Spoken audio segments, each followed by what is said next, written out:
It's a membership society, one of the oldest scientific societies in Africa, that is democratically governed and works to save species, conserve sites and habitats, promote ecological sustainability, and empower people to take action for biodiversity conservation in Kenya. Nature Kenya believes nature conservation is not a choice, but an obligation. The work of Nature Kenya involves working with local communities and the government.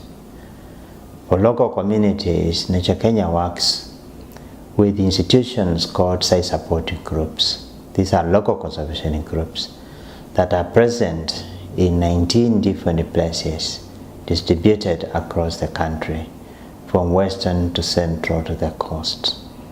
And wherever they work, Nature Kenya stands by their side to build their leadership and governance capacity, communication and advocacy, to engage with the government and hold the government accountable for its mandate to the people to conserve biodiversity conservation.